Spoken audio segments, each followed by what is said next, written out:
बिस्मिल्लाहिर्रहमानिर्रहीम। अस्सलाम वालेकुम। मैं हूँ ग़ज़ाला नौरीन, आप देख रहे हैं GN न्यूज़।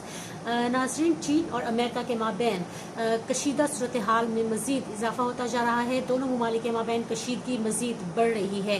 हमने कुछ दिन कबल देखा था कि अमरीकी रियासत टेक्सास का एक शहर ह्यूस्टन, वहाँ पर चीनी कौंसल खाना बंद कर दिया गया था और वहाँ पर मौजूद सफारती एहलकारों को अमरीका छोड़ने का हुक्म भी दे दिया गया था। आज यानी कि जब मैं ये वीडियो कर रही हूँ 23 जुलाई को, तो आज चीन ने इसका बाकायदा तौर पर रद्द-ए-अमल दे दिया है और चीन ने अपने रद्द-ए-अमल में चीनी शहर है जिंगडो, वहाँ पर मौजूद अमरीकी कौंसल खाना बंद कर दिया है और वहाँ पर मौजूद सफारती एहलकारों को 72 घंटों के अंदर चीन को छोड़ने का हुक्म भी दे दिया है।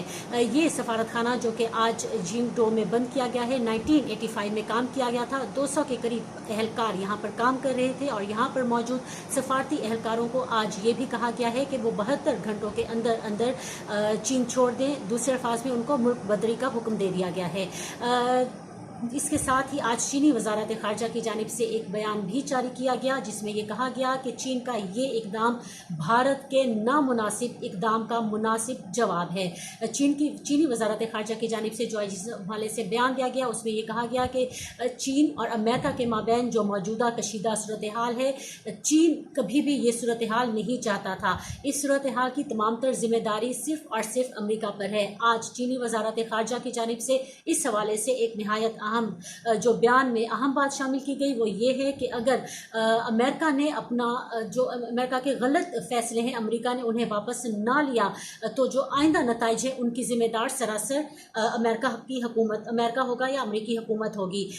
सफारती हलकों में चीन के आज के इस बयान को नहायत संजीदगी की निगाह से देखा जा रहा है। सवाल ये उठाया जा रहा है कि क्या चीन और अमेरिका के माबैन जो इस वक्त सफारती वॉर की सूरत हाल है वो आइंदा मुसल्लह जंग की सूरत अख्तियार कर सकती है और क्या अगर खुदा न खास्ता ऐसा हुआ तो दुनिया को एक तीसरी आलमी जंग का सामना करना पड़ेगा। इस हवाले से मैंने आज कुछ सफारती जो इस तरह की सफारती डेवलपमेंट्स हैं उन पर नज़र रखने वाले तज्ज़ियाकारों से गुफ्तगू की। उन तज्ज़ियाकारों का ये मानना है कि बज़ाहिर ऐसा लग रहा है कि क्योंकि अमरीकी सदारती इंतखाबात बिल्कुल सर पर खड़े हैं और अमरीकी सदर डोनाल्ड ट्रंप के पास ऐसी कोई कारकर्दगी नहीं, उनके पास ऐसा कोई स्कोप नहीं कि वो परफॉर्मेंस की बुनियाद पर ये इंतखाबात जीत सकें। तो बज़ाहिर ऐसा लग रहा है कि अमेरिकी सदर डोनाल्ड ट्रंप इस वक्त हिंदुस्तानी वज़ीर आज़म नरेंद्र मोदी की स्ट्रेटजी को अपनाए हुए हैं।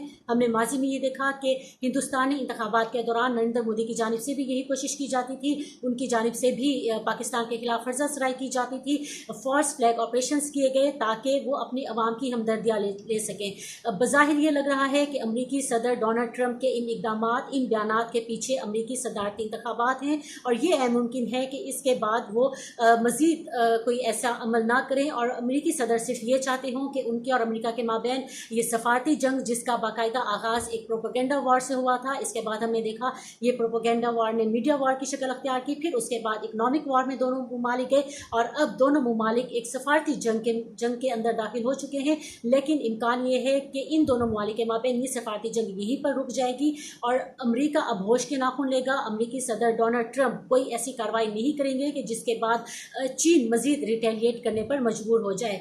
तो इम्कान ये पक्का किया जा रहा है कि दोनों ममालिक के माबैन अब जो मजीद कशीदा सूरत हाल है वो सफारती हद तक ही रहेगी और दोनों ममालिक के माबैन मुसल्लह जंग की कोई सूरत अख्तियार नहीं करेगी।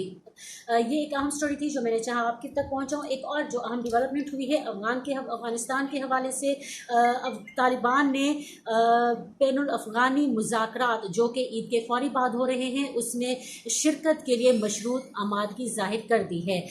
कतर में जो तालिबान का सियासी दफ्तर है उसके तर्जुमान है सुहेल शाहीन, उनकी जानिब से आज एक ट्वीट किया गया, नहायत अहम ट्वीट था जिसमें सुहेल शाहीन की जानिब से ये कहा गया कि हम उम्मीद ये कर रहे हैं कि जो अफ़गान हुकूमत को तालिबान कैदियों की एक फहरिस्त दी गई थी, अफ़गान हुकूमत उन फहरिस्त में मौजूद बाकी मानदा जो तालिबान कैदी हैं उनको भी जल्द अज जल्द रिहा करेगी ताकि उसके बाद जो तालिबान हैं वो जो उनके पास सरकारी जो कैदी हैं उनको रिहा करने का अमल मुकम्मल किया जा सके। इसके साथ सुहेल शाहीन की जानिब से ये भी कहा गया है कि जब दोनों जानिब के कैदियों की रिहाई का ये अमल मुकम्मल कर लिया जाएगा तो फिर तालिबान ईद के फौरी बाद होने वाले बैनुल-अफ़गान मुज़ाकरात में शिरकत करेंगे।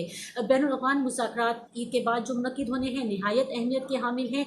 12 ममालिक जिनमें चीन शामिल है, जिनमें रूस शामिल है, जिनमें तुर्की शामिल है, मलाइशिया समेत दीगर कई ममालिक शामिल हैं, वो इन मुज़ाकरात की पेशकश कर चुके हैं। और अब एक ऐसे मरहले में जबकि 14 जुलाई को अमरीकी नुमाइंदा ख़ुसूसी ज़िल्मे खलीलज़ाद बाकायदा तौर पर ये ऐलान कर चुके हैं कि अमरीका और तालिबान के दरमियान जो अमन मुज़ाकरात हैं उसका फ़ेज़ 2 का बाकायदा आगाज़ हो चुका है।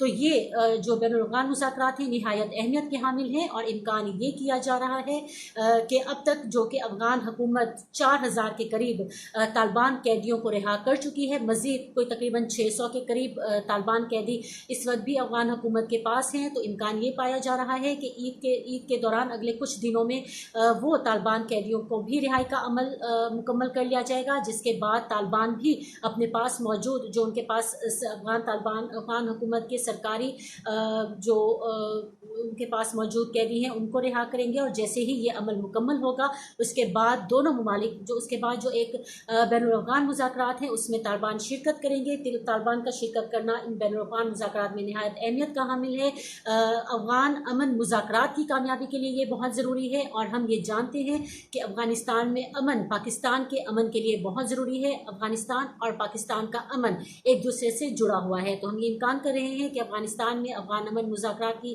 कामयाब होंगे और उसके साथ ही पाकिस्तान में भी जो अमन व इस्तेहकाम का एक राह पर पाकिस्तान चल पड़ा है उसी पर राह पर गामज़न रहेगा। आज के लिए इतना ही।